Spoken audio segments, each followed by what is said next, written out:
Welcome to Tech All-Rounder. We review webs and desktop apps. Discover VBA and Excel automation. Subscribe for the best tech reviews. तो guys आज के video में हम एक नया और एक सॉफ्टवेयर का रिव्यू करेंगे। तो ये सिस्टम उन लोगों के लिए है जिनका प्लाईवुड, टिम्बर या स्टील का बिज़नेस है, क्योंकि ये सब बिज़नेस में मेन जो प्रॉब्लम होता है इसमें इन्वेंटरी मैनेज करना, क्योंकि इसमें दोनों तरीके से आपको इन्वेंटरी मैनेज करना होता है, एक आपका स्क्वायर फीट के अकॉर्डिंग, एक आपका पीसेस के अकॉर्डिंग। ठीक है, तो ये सब चीज़ अगर आप मैनुअली किसी स्प्रेडशीट या एक्सेल में मैनेज करने जाओगे तो उसमें आपको प्रॉपरली वो मैनेज नहीं होता है। तो ये जो सिस्टम है इसमें आप इन्वेंटरी के साथ साथ billing, GST billing, accounts, customer, supplier, invoice सब कुछ इसमें हो सकता है। ठीक है, डेली एक्सपेंसेस। और ये जो सिस्टम है ये पूरा वेब बेस्ड है, तो आप किसी भी डिवाइस से, फ़ोन, कंप्यूटर, लैपटॉप, किसी भी डिवाइस से इसको आप चला सकते हो। ठीक है, और इसमें मल्टी यूज़र का सिस्टम भी है, तो आप मल्टीपल यूज़र से भी इस सिस्टम को काम करा सकते हो। तो फर्स्ट हम क्या करेंगे, जो हमारा सिस्टम है HTML फाइल है उसको डबल क्लिक करके ओपन करेंगे। तो ओपन करने के बाद जो सिस्टम का डिफ़ॉल्ट ब्राउज़र होगा उससे पहले ओपन होगा। उसके बाद हम इधर हमारा लॉगिन का पेज है वो आ जाएगा। इसमें हम यूज़र आईडी पासवर्ड डालेंगे, जो डेमो यूज़र आईडी पासवर्ड है।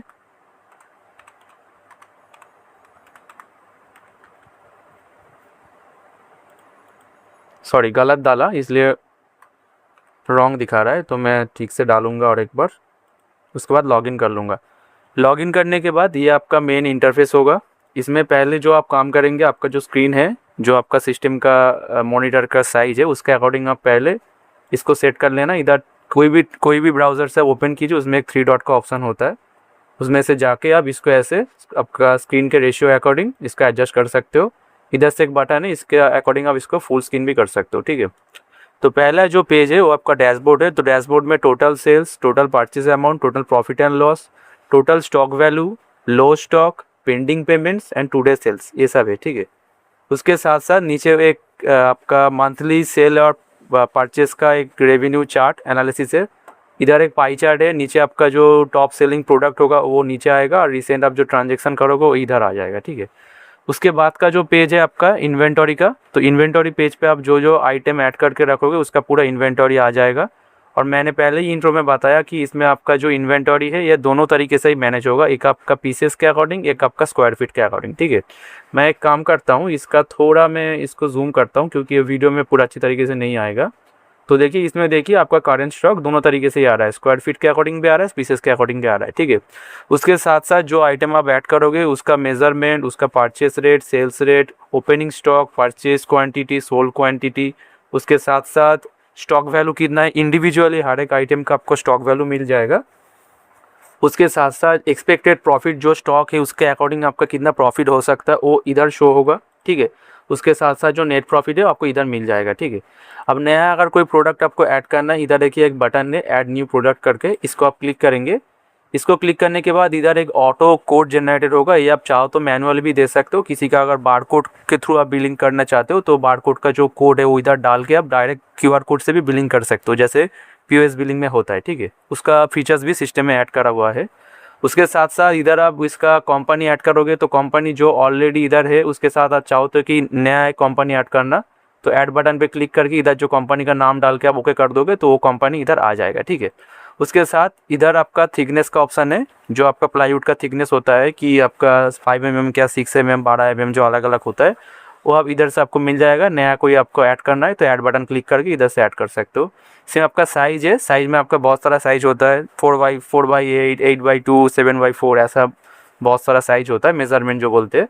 तो उसको भी आप इधर से ऐड कर सकते हो, नया कोई मेज़रमेंट आपको ऐड करना है। इधर ग्रेड का बॉक्स है, इधर ग्रेड डाल सकते हो, नहीं डालोगे कोई भी प्रॉब्लम नहीं, लेकिन इसमें आपको स्क्वायर फीट डालना है, क्योंकि जो आपका ये जो मैंने सिलेक्शन किया अभी इसका मैंने स्क्वायर फीट डालना है। इसका 32 स्क्वायर फीट होता है, 8x4 का 32 स्क्वायर फीट होता है। इधर आपको डालना है पर स्क्वायर फीट रेट, तो पर स्क्वायर फीट ये आपका परचेज रेट होगा, इधर आपको डालना है पर स्क्वायर फीट सेल्स रेट। ठीक है, ये ऑटो आ जाएगा जब आप बिलिंग वगैरह करने जाओगे। उसके साथ ओपनिंग क्वांटिटी डालूंगा, ओपनिंग क्वांटिटी आप दो तरीके से डाल सकते हो, इधर स्क्वायर फीट, इधर आपको पीसेस अकॉर्डिंग भी हो सकता है, और अगर बाकी कुछ माल अगर रह गया है वो आप स्क्वायर फीट में इधर डाल दीजिए, जैसे मैंने 10 स्क्वायर फीट ऐड कर दिया। मिनिमम स्टॉक डालेंगे इधर से। ठीक है, अगर कोई वेयर हाउस है, वेयर हाउस के थ्रू आप मैनेज करना चाहते हो तो वेयर हाउस भी ऐड कर सकते हो, इधर से आप फोटो वगैरह भी ऐड कर सकते हो। ऐसे चूज़ फाइल में क्लिक करके ऐसे फ़ोटो आप इसको ऐसे सिलेक्शन कर लीजिए, एक सेकेंड, मैं एक फ़ोटो इधर से ले लेता हूँ, ये वाला ही लेता हूँ, ठीक है, जस्ट डेमो दिखाने के लिए। जस्ट इधर से सेव कर दूंगा, तो सेव कर दूंगा, देखिए वो नीचे ऐसे ऐड हो जाएगा, ठीक है। ऐसे देखिए इसका नाम भी आ गया MSC, ठीक है, मैंने ये जो कंपनी का नाम। और जो जो आप इधर प्लाईवुड या जो आप टिम्बर जो भी ऐड करोगे उसका आप कैटेगरी के अकॉर्डिंग देख सकते हो। जैसे इधर देखिए प्लाईवुड, टिम्बर, MFD, बहुत सारा चीज़ है। अभी तो ये मैं प्लाईवुड के अकॉर्डिंग भी दिखा रहा हूँ, ठीक है। उसके साथ साथ इधर कंपनी का ड्रॉप डाउन है, इधर से जो कंपनी आप सिलेक्शन करोगे उसका ही देखिए ओनली प्रोडक्ट आएगा। जैसे देखिए मैंने अभी ये वाला कंपनी सिलेक्शन किया तो कि ये वाला कंपनी का ही आ रहा है, ठीक है। उसके साथ साथ कंपनी के अंदर के आप उसका साइज़ भी चेक कर सकते हो। जैसे मैंने 4x6x4 लिया, तो 6x4 का कोई माल नहीं है, तो एक काम करूँगा मैं ऑल कंपनी करके इसको अब ऐसे चेक करूँगा। ऐसे आप साइज़ के अकॉर्डिंग भी इसको फिल्टर करके देख सकते हो। उधर आपका थिकनेस का भी ड्रॉप डाउन डाला हुआ है, ठीक है। उसके साथ ऊपर और 2 बटन है, एक आपका इन स्टॉक, आउट स्टॉक। ये अगर आप मैनुअली विदाउट बिल के थ्रू, जैसे स्टॉक कैसे ऐड होता है, स्टॉक ऐड होता है परचेस करने पे और जब सेल कर दोगे तो माइनस हो जाता है। अगर मैनुअली स्टॉक को आप ऐड करना चाहते हो तो ये वाला फॉर्म से आप ऐड कर सकते हो। इधर से पहले बात आपको प्रोडक्ट सिलेक्शन करना है। इधर भी 2 टाइप का यूनिट है, इधर भी आप पीसेज और स्क्वायर फीट दोनों तरीके से ऐड कर सकते हो, ठीक है। इधर क्वांटिटी डालोगे, कोई एडजस्टमेंट रीज़न होगा वो आप डाल सकते हो, और कौन से दिन पे आप डालोगे इधर वो आप एडजस्ट करके इधर से ऐड स्टॉक कर सकते हो, ठीक है। जो एंट्री आप इधर करोगे, मैं एक काम करता हूँ, मैं आपको एंट्री करके दिखाता हूँ। तो मानो ये वाला प्रोडक्ट को मैंने 6 सिलेक्ट किया, इसके साथ मैं इसको पीसेस देता हूँ 10 क्वांटिटी, कोई एडजस्टमेंट रीज़न मैंने डाल दिया XYZ, इसको मैं ऐसे ऐड कर लूँगा। जब ऐड कर लूँगा देखिए ये ऊपर आ जाएगा, ठीक है। ये आप मैनुअली स्टॉक को ऐड कर सकते हो। मानो कि आपका कोई प्रोडक्ट आपने अभी जो सप्लायर से नहीं लिया लेकिन आपका ऑलरेडी गोडाउन में था, वो अपने स्टॉक से ऐड किया, तो मैनुअली इधर से ऐड कर सकते हो। और जो आप इधर से ये जो फॉर्म से आप ऐड करोगे, इन और आउट करोगे, वो एंट्री आपका स्टॉक लॉक्स जो पेज है, ऑल स्टॉक के पास में ही देखिए और एक पेज है लो स्टॉक का है। लो स्टॉक आपका जो जो लो स्टॉक में आ जाएगा इधर आ जाएगा, और जो आउट ऑफ स्टॉक होगा आपका ये वाला पेज में शो होगा। उसके पास में ही देखिए स्टॉक लॉक्स का और एक पेज है, उसमें आपका जो जो आप एंट्री है मैनुअली इन आउट करोगे, इधर से आउट होगा और ये वाला फॉर्म से आपका इन होगा, ठीक है। जो इधर से करोगे वो आपको इधर शो हो जाएगा, इधर से भी आप डिलीट भी कर सकते हो, ठीक है। ऊपर आपका बहुत सारा कार्ड है, जैसे टोटल आपका कितना आइटम है, उसके बाद purchase amount, sales amount, stock value कितना है, एक्सपेक्टेड प्रॉफिट, और टोटल रियलाइज मतलब टोटल अभी तक प्रॉफिट कितना हुआ है, ठीक है। ये सब आपका इन्वेंटरी में मिल जाएगा। इधर आप इन्वेंटरी का पूरा रिपोर्ट एक एक्सेल आप PDF में भी निकाल सकते हो। वो मैंने बटन अभी नहीं दिया, मैं बाद में वो ऐड कर दूंगा, ठीक है। उसके बाद जो मेन चीज़ है हमारा बिलिंग, ठीक है। बिलिंग हमारा मेन चीज़ है इसमें। तो बिलिंग आप इसमें कैसे कर सकते हो, पहले आप सिलेक्शन करना होगा इनवॉइस टाइप। इनवॉइस टाइप पे 2 तरीके इनवॉइस है, क्योंकि सप्लायर का बिल भी इधर जनरेट होगा, ठीक है। और इनवॉइस टाइप में अगर आप मैंने मानो कि पहले सेल्स सिलेक्शन किया, उसके बाद मैंने इधर से इनवॉइस नंबर ऑटो जनरेटेड होगा, और ये इनवॉइस नंबर आप खुद ही सेट कर सकते हो। इधर एक देखिए सेटिंग का एक पेज है, तो सेटिंग वाले पेज पे पहली चीज़ आपका जो कंपनी का नेम है वो डाल दीजिए। GST नंबर कोई है तो वो डाल सकते हो। उसके बाद एड्रेस डालना है, फ़ोन नंबर, ईमेल आईडी। इधर देखिए इनवॉइस एक प्रीफिक्स एक बॉक्स है, ठीक है, एक ऑप्शन है, इधर से आप इनवॉइस का प्रीफिक्स सेट कर सकते हो। जैसे मानो कि मैं ऐसे सेट कर दिया इसको SP001, ठीक है। तो अभी क्या होगा, एक सेकेंड, मैं इसको कैपिटल में करता हूँ, SP001, ठीक है। और इधर करेंसी का कोई सिंबल होगा वो भी आप डाल सकते हो, जो आपका करेंसी है, ठीक है। और लोगो डालना है तो लोगो डाल दीजिए, जो लोगो आप ऐड करोगे वो ऊपर आपका सिस्टम में आ जाएगा, ठीक है। इसको करके मैं सेव कर देता हूँ। अभी मैं देखिए इधर बिलिंग करने जाऊँगा, और अभी देखिए ये जो इनवॉइस का नंबर देखिए ऐसे इसका प्रीफिक्स सेट हो रहा है, ठीक है। बाद का जो नंबर है ऑटो वो बढ़ते चला जाएगा, लेकिन पहले जो आपने नंबर देखिए ऐसा सेट किया, देखिए वो आपका ये फिक्स आएगा, ठीक है। ये आप प्रीफिक्स इनवॉइस का सेट कर सकते हो। उसके बाद जो दिन पे आपका सेल होगा वो डेट इधर से ऑटो आएगा, जो करंट डेट होगा। अब आप चाहो तो इधर से डेट पिकर से चेंज भी कर सकते हो। ट्रांसपोर्ट और कोई डिटेल्स होगा इधर डाल सकते हो। उसके बाद आपको इधर डालना है कि कौन सा कस्टमर का सेल्स हो रहा है, तो कस्टमर आप इधर से ऐड कर सकते हो। देखिए कस्टमर का पेज है, इधर जाके आप ऐड कस्टमर बटन पे क्लिक करके कस्टमर ऐड कर सकते हो। इधर सप्लायर ऐड करने के भी एक पेज है, इधर से सप्लायर ऐड सप्लायर क्लिक करके सप्लायर का name, contact number, GST number, email address ये सब डाल सकते हो, ठीक है। और जो सप्लायर और कस्टमर ऐड करोगे वो ऑटो आ जाएगा। जैसे अभी मैं बिलिंग कर रहा हूँ तो इसलिए कस्टमर का देखिए इधर नाम आ रहा है। तो इधर से पहले हम कस्टमर सिलेक्शन करेंगे। अब बिलिंग करने के समय आप 2 तरीके से भी इधर स्टॉक को बिल कर सकते हो। बहुत सारा कस्टमर होता है कि वो एक पीसेस में भी लेता है, उसके साथ साथ स्क्वायर फीट में भी लेता है। तो दोनों को आप कैसे बिल में ऐड करोगे, पहले एक चीज़ आपको इधर कंपनी का ड्रॉप डाउन है, थिकनेस का और साइज का ड्रॉप डाउन है। इधर आप मल्टीपल ड्रॉप डाउन के थ्रू आप डेटा को पूरा आपका जो आइटम है वो पूरा आप फिल्टर कर सकते हो, ठीक है। क्योंकि इधर आप जब ऐड करोगे तो बहुत सारा आइटम आ जाएगा, तो एक एक करके स्क्रॉल करने की जगह आप इधर से ड्रॉप डाउन करके उसको फिल्टर कर लीजिए, ठीक है। उसके बाद मैं अगर फ़िल्टर कर लूँगा तो फ़िल्टर करके जो आइटम आएगा उसको मैं कैसे ऐड करूँगा। तो अगर पीसेस ऐड करूँगा तो देखिए पीसेस है, इधर देखिए स्क्वायर फीट है, इधर मैंने क्लिक किया पीसेस पे, देखिए ये वाला आइटम देखिए इधर ऐड हो गया। जब ये ऐड हो जाएगा इसका जो आपने पर स्क्वायर फीट सेल्स रेट डाला था वो ऑटो आ जाएगा, उसके अकॉर्डिंग एक पीसेस के कितना होता है वो ऑटो कैलकुलेट होगा, ठीक है। मतलब ये जो प्रोडक्ट है ये कितना स्क्वायर फीट है, ये 32 स्क्वायर फीट है, ठीक है, 32 स्क्वायर फीट। तो 32 को हम अगर ये जो सेल्स रेट पर स्क्वायर फीट से मल्टीप्लाई करेंगे तो ये वाला टोटल आता है, तो ये ऑटो कैलकुलेट कर लेगा, ठीक है। इसको अगर आपको चाहो तो आप इसको स्क्वायर फीट के अकॉर्डिंग भी ऐड कर सकते हो, मानो कि एक पीसेस और 32 स्क्वायर फीट लिया, ऐसे मैंने इसको स्क्वायर फीट पे ऐड करूँगा, इससे 20 स्क्वायर फीट डाल दूँगा, ठीक है। ऐसे भी आप ऐड कर सकते हो। देखिए अभी ये क्या हो गया, एक पीसेस 20 स्क्वायर फीट और इसका टोटल देखिए वैल्यू कितना आया वो भी आ जाएगा, ठीक है। ऐसे आप प्रोडक्ट को इधर बिलिंग कर सकते हो। जैसे मैं इसमें क्लिक करूँगा देखिए ये भी ऐड हो गया। अब चाहो तो इधर से इसका क्वांटिटी भी बढ़ा सकते हो, 2 की जगह 3, 3, 4 ऐसे ऐड कर सकते हो, ठीक है। और एक चीज़ जो पर स्क्वायर फीट रेट है जो आप इधर पहले सेट किए थे इन्वेंटरी में, तो इधर आप बिलिंग करने के समय इसको चेंज भी कर सकते हो। जैसे मैं इसका पर स्क्वायर फीट एक कस्टमर के लिए मैं 180 रुपया लेता हूँ, ठीक है, और इसको ओके कर दूंगा और इसको मैंने चेंज करके इसको थोड़ा कम करके 140 रुपये लेता हूँ, ठीक है, 140। तो ऐसे भी आप चेंज कर सकते हो। जो आप आइटम का प्राइस ऐड करके रखोगे इन्वेंटरी में आइटम मास्टर में, वो आप बिलिंग करने के समय चेंज भी कर सकते हो, ठीक है। उसके बाद इधर देखिए डिस्काउंट का एक बॉक्स है, इधर आप डिस्काउंट डाल सकते हो। डिस्काउंट डालोगे डिस्काउंट का अमाउंट उधर आ जाएगा। आपका जीएसटी ऐड करना है तो जीएसटी ऐड कीजिए। इधर जीएसटी का बहुत सारा ड्रॉप डाउन है, कोई भी एक जीएसटी या परसेंटेज जिससे सिलेक्शन कर सकते हो, ठीक है। उसके बाद जो आपका प्रॉफिट होगा इधर आ जाएगा और टोटल ग्रैंड टोटल इधर आपका आ जाएगा। उसके साथ नीचे देखिए 3 आपका पेमेंट का ऑप्शन है, एक कैश है, एक कार्ड है, यूपीआई और क्रेडिट, ठीक है। कैश कार्ड यूपीआई करोगे तो डायरेक्ट वो पेमेंट हो जाएगा, लेकिन आप क्रेडिट करोगे, क्रेडिट मतलब जो उधार का सेल होता है, तो वो आपका बैलेंस में ऐड होगा, ठीक है। तो मैं इसको क्रेडिट करके ऐसे चेकआउट कर लूँगा। तो चेकआउट करने के बाद देखिए एक प्रोफेशनल आपका बिल का पूरा डिज़ाइन आ जाएगा, ऊपर आपका जो कंपनी का नेम और एड्रेस वगैरह डाल के रखोगे वो आ जाएगा। उसके साथ जिसका बिलिंग हो रहा है उसका नाम, मतलब कस्टमर का नाम, प्रोडक्ट का डिस्क्रिप्शन आ जाएगा और प्रोडक्ट का क्वांटिटी देखिए आपका ऐसे आएगा। जैसे इसमें देखिए मैंने एक क्वांटिटी 20 स्क्वायर फीट ऐड किया तो उसके अकॉर्डिंग देखिए इधर टोटल भी आ रहा है, ठीक है। उसके साथ इसको आप ऐसे प्रिंट करोगे तो सिस्टम का जो डिफ़ॉल्ट प्रिंटर होता है उससे आप इसको प्रिंट भी कर सकते हो, उधर से जाकर प्रिंट भी कर सकते हो, पीडीएफ में भी सेव कर सकते हो, ठीक है। ऐसे आपका आ जाएगा, देखिए थोड़ा टाइम लिया, ऐसे आ जाएगा, ठीक है। उसके बाद आपका जो पेज है इधर आपने जो अभी एंट्री वगैरह करोगे सेल्स और परचेज, वो आपका पास्ट इनवॉइस जो एक देखिए इधर एक बटन है, इसमें क्लिक करोगे तो जो जो आप इनवॉइस करोगे, जो जो सेल्स करोगे उसका एंट्री आपको इधर मिल जाएगा, ठीक है। इधर आप चाहो तो कस्टमर के अकॉर्डिंग भी देख सकते हो, जो कस्टमर सिलेक्शन करोगे उसका पूरा आपका डिटेल्स आ जाएगा। आप डेट अकॉर्डिंग भी फिल्टर कर पाओगे। मानो कि मैं इधर से लेता हूँ, इधर 20 से मैं लेता हूँ 30 तक, ठीक है। तो उसमें जो जो आपका बिल होगा, अभी उतना डेटा नहीं है तो एक ही एंट्री इसलिए आ रहा है। तो इधर से आप डेट अकॉर्डिंग भी फिल्टर कर सकते हो, कस्टमर के अकॉर्डिंग भी आप फिल्टर कर सकते हो। जो कस्टमर का आपका लिस्ट होगा वो भी इधर शो होगा। और मल्टीपल क्राइटेरिया से आप फिल्टर करना है तो सर्च बाय ऑल करके कोई भी क्राइटेरिया से आप फिल्टर कर सकते हो। जो फिल्टर करोगे उसका डेटा के अकॉर्डिंग ऊपर आपका कितना होगा, कितना रेवेन्यू हुआ, कितना प्रॉफिट हुआ, वो आ जाएगा, ठीक है। तो इसके बाद जो पेज कस्टमर का है, तो कस्टमर मैंने पहले ही दिखा दिया कि कैसे आपको ऐड करना है।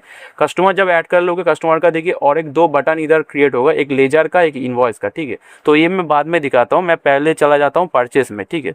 सप्लायर मैंने दिखा दिया, अभी मैं परचेस दिखाऊंगा। तो परचेस में सेम चीज़, जैसे आप इधर जीएसटी बिलिंग कर रहे हो इसमें सेम चीज़ है, थोड़ा अलग है इसमें। इधर आप जो परचेस बिल आप डायरेक्ट जीएसटी बिलिंग में भी कर सकते हो, देखिए इधर से भी आपका ऑप्शन है।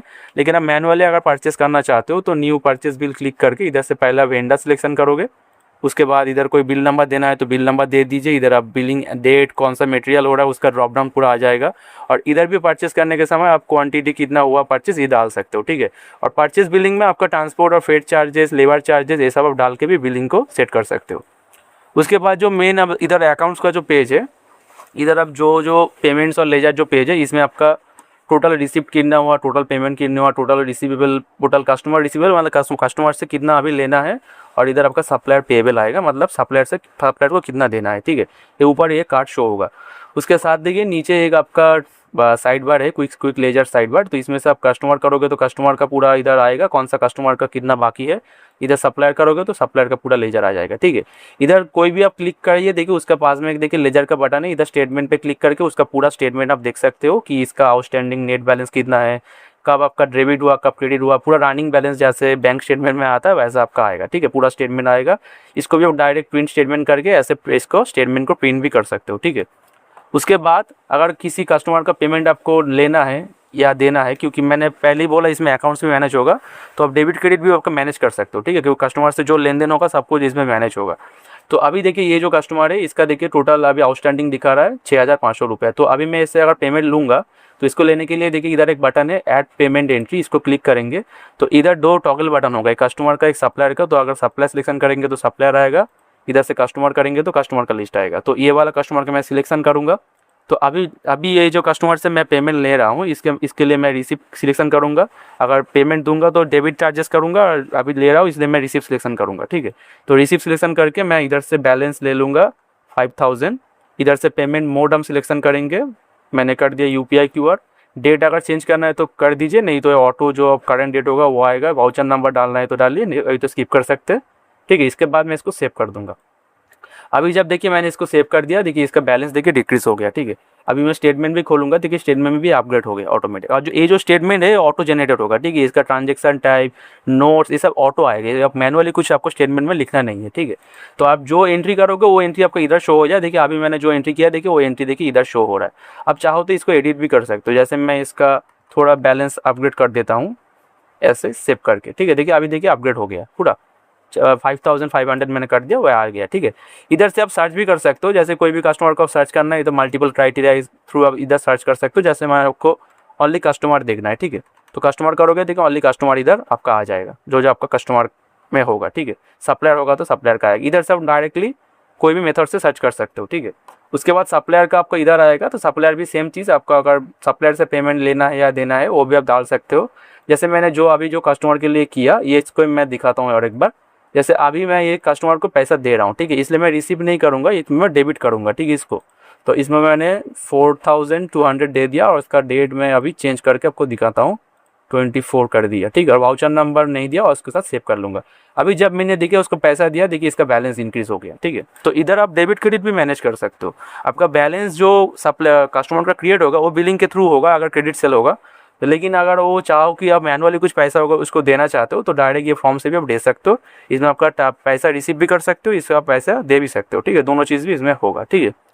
उसके बाद जो पेज है रिपोर्ट का, तो रिपोर्ट में आप पहले आपका टोटल सेल्स टैक्स लेजर, इधर परचेज रिपोर्ट और GST फाइल रिपोर्ट, इधर आपका ऑटो क्रिएटेड होगा। इधर आपका टैक्स लेजर रिपोर्ट होगा, इधर आपका परचेज रिपोर्ट होगा, इधर आपका GST फाइल रिपोर्ट, कितना आपका GST कितना अमाउंट हुआ जो आपका फाइल रिटर्न फाइल हो वो ऑटो जनरेटेड होगा, ठीक है। इसको भी आप एक्सेल में एक्सपोर्ट कर सकते हो CSV फाइल में।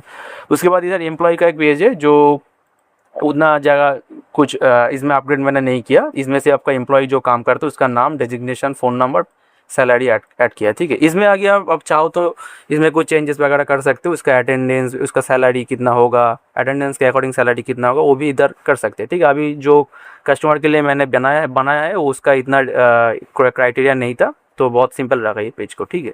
उसके बाद जो पेज है सेटिंग वाला पेज, तो मैंने पहले ही दिखा दिया था। इधर तो आप जो पहले मैं बोला कि आप उसके अकॉर्डिंग इसको सेट कर सकते हो।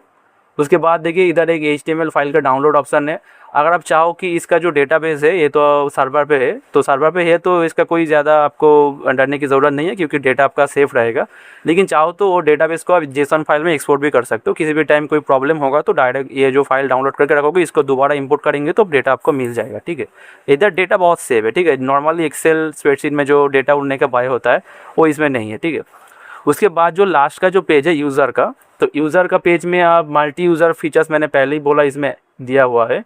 तो इधर ऐड यूज़र पे क्लिक करके आप यूज़र ऐड कर सकते हो, जैसे यूज़र का नेम, पासवर्ड, रोल, ठीक है।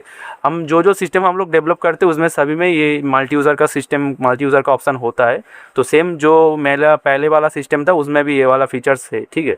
तो इधर से आप यूज़र सिलेक्शन करके पर्टिकुलर यूज़र को अलग अलग पेज का परमिशन दे सकते हैं ऐसे, ठीक है। तो मैं एक काम करता हूँ, ये वाला यूज़र का दिखाता हूँ, ठीक है। इसका नाम मैंने डाल दिया और इसका जो पासवर्ड मैं 1 2 3 करता हूँ, ठीक है। अभी देखिए ये जो यूज़र को मैंने ओनली रीड दिया और देखिए एक राइट दिया, ठीक है। अभी मैं ये वाले यूज़र से अगर लॉगिन करूँगा तो ये यूज़र को ओनली डैशबोर्ड और पेमेंट का ये दोनों पेज ही शो होगा। तो एक काम करूँगा, मैं इसको लॉग आउट करता हूँ अभी और ये यूज़र से लॉगिन करके दिखाता हूँ आपको। 1 2 3, ठीक है। अभी देखिए मैंने लॉगिन किया, देखिए ओनली इसका क्या शो हो रहा है, ओनली डैशबोर्ड शो हो रहा है, ओनली देखिए पेमेंट लेजर शो हो रहा है, ठीक है। पेमेंट लेजर पे देखिए इसका एडिट और डिलीट का बटन नहीं आ रहा है, क्योंकि पेमेंट लेजर में मैंने ये यूज़र को ओनली पेमेंट ऐड करने के लिए दिया था। ये अगर पेमेंट ओनली ऐड कर सकता है, ऐड पेमेंट कर सकता है, कोई पेमेंट को आप डिलीट और एडिट नहीं कर सकते, ठीक है, कोई भी ट्रांजेक्शन को डिलीट और एडिट नहीं कर सकते। तो इससे भी आप मल्टीपल पेजेस में मल्टीपल क्राइटेरिया के थ्रू भी परमिशन दे सकते हो यूज़र को, यूज़र आपका सिस्टम में सब कुछ नहीं कर पाएगा, ठीक है। तो सिस्टम इतना ही था, इसमें ज़्यादा कुछ और देने की ज़रूरत नहीं था, क्योंकि जो लगता है इन्वेंटरी में सब कुछ मैंने इसमें ऐड किया है। किसी भी अगर ये सिस्टम का रिक्वायरमेंट है तो डायरेक्ट जो नीचे मेरा डिस्क्रिप्शन में नंबर है उसमें डायरेक्ट कॉल कीजिए।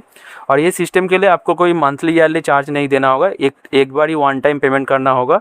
और जो सिस्टम का जो ये है डेटाबेस है वो सर्वर पे है, और ये सिस्टम एक्चुअल वेब बेस पे है, तो आप किसी भी फ़ोन, कंप्यूटर, लैपटॉप से इजीली मैनेज कर सकते हो। जैसे देखिए मैं ये इसका अगर स्क्रीन को छोटा करके इसको फ़ोन के अकॉर्डिंग एडजस्ट करूँगा, देखिए फ़ोन के इसका इंटरफेस देखिए ऐसा आएगा, ठीक है। तो बहुत ही ईजी है इसको यूज़ करना, कोई भी आके कोई विदाउट कोई ट्रेनिंग नहीं लेकर भी इसको आराम से चला सकता है, ठीक है। तो किसी का अगर इसका रिक्वायरमेंट है तो डायरेक्ट जो नीचे नंबर है उससे मेरे साथ कॉन्टैक्ट कीजिए।